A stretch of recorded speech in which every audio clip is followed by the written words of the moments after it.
नमस्कार, सत श्री अकाल। विजय डेस्टिनेशन में आपका स्वागत है और इस चैनल को सब्सक्राइब करें, बेल आइकन दबाएं जिससे कि नोटिफिकेशन मिले।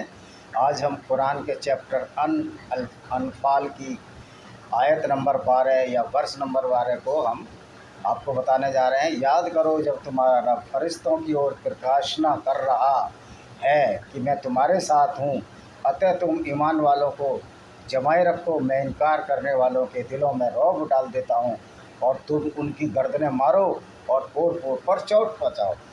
तो ये अल्लाह बोल रहे हैं कि जो कुरान की आयतों को इनकार करते हैं, रसूल को इनकार करते हैं, या जो काफिर हैं उनकी गर्दनों में मारो और उनके पोर पोर मतलब हर हिस्से में चोट पहुँचाओ। ये अल्लाह किस तरह के अल्लाह है जो कि आपस में लड़ाने की बात कर रहा है, प्रोवोकिंग कर रहा है, हमारे मुस्लिम भाइयों को उकसा रहा है।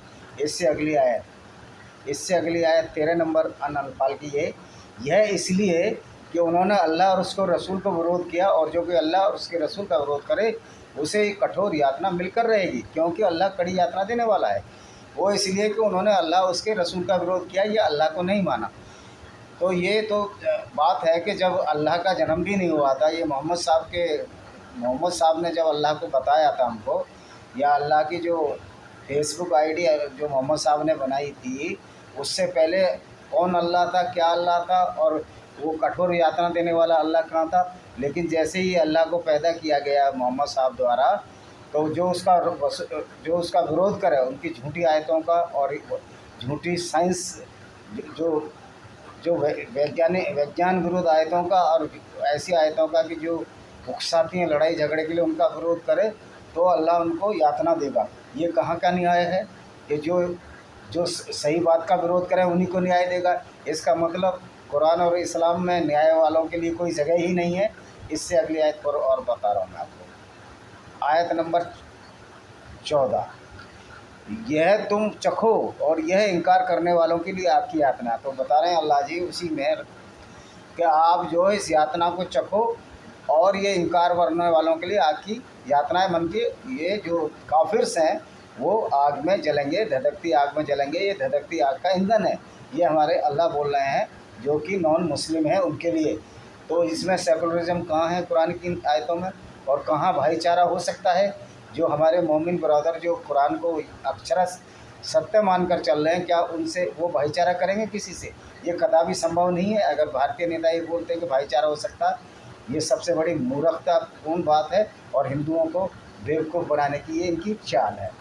उससे अगली आयत अनफाल 17 में पढ़िए, तुमने उसे कत्ल नहीं किया बल्कि अल्लाह ने ही उसको कत्ल किया।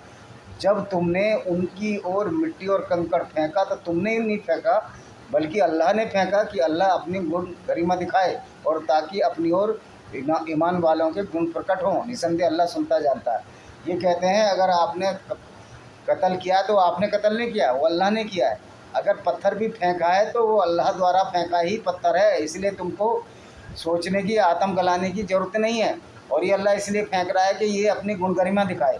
ये गुण गरिमा है कि किसी को कत्ल कर दे और फिर अल्लाह के ये मैंने ही कत्ल किया है, और किसी की तरफ कंकड़ उठा रहे हैं अगर हमारे मोमिन भाई क्या मैंने ही पत्थर फेंका है। अगर यही गुण गरिमा है तो अवगुण गरिमा का क्या है, ये अल्लाह और अल्लाह को मानने वाले और कुरान को पढ़ने वाले बताएं। और ताकि अपनी ओर से ईमान वालों को मतलब पत्थर फेंकने से, कत्ल करने से ये गुण प्रकट हो जाएंगे कि ये सच्चे मोमिन हैं और काफिरों को मार रहे हैं। ये बहुत ही अच्छी बात है। निसंदेह अल्लाह सुनता और जानता है, क्योंकि अल्लाह सुनता भी है और जानता भी है।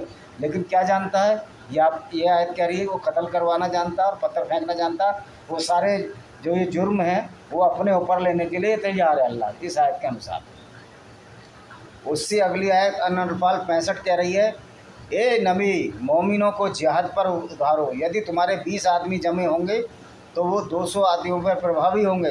यदि तुम में से ऐसे 100 होंगे तो वे इनकार करने वालों 1000 पर प्रभावी होंगे। अब ये देखिए यहाँ कितना कंफ्यूज है अल्लाह भी। ए नबी, इनको नबी को मोहम्मद को उकसा रहा है कि मोमिनों पर जिहाद उतारो, मोमिन मुस्लिमों पर जिहाद के लिए कहो। यदि तुम्हारे 20 आदमी होंगे, तुम्हारे अगर 20 आदमी होंगे तो 200 पर प्रभावी होंगे। यानी कि 1-10 का अनुपात है, एक मोमिन 10 काफिरों पर बराबर पड़ेगा। यदि तुम्हारे 100 होंगे तो इनकार करने वाले 1000, अगर 100 होंगे तो 1000 पर प्रभावी होंगे। मतलब अगर 10 होंगे तो यहाँ 100 पर प्रभावी होंगे। अभी इस आयत में कहा 10 पे 20। तो अल्लाह इतने कंफ्यूज हैं कि उन्होंने अनुपात और प्रतिशत ही बदल दिया मोमिन्स का और काफिरों का, और फिर लड़ाने के लिए वो अनुपात बता रहे हैं। कितना टाइम अल्लाह के पास है दूसरों को कत्ल कराने के लिए और लड़ाने के लिए। इससे अगली आयत अनफाल 66, जब अल्लाह ने तुम्हारे बोझ को हल्का कर दिया उसे मालूम हुआ तुम कुछ कमज़ोर है।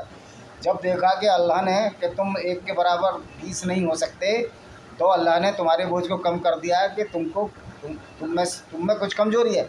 इसका मतलब अल्लाह को यही नहीं मालूम था कि मोमिनों की सच्ची ताकत क्या है। अगर अल्लाह को ये नहीं मालूम है तो वो सर्वशक्तिमान कैसे है। और यदि तुम्हारे 100 आदमी जमे रहने वाले हैं तो 200 पर प्रभावी रहेंगे।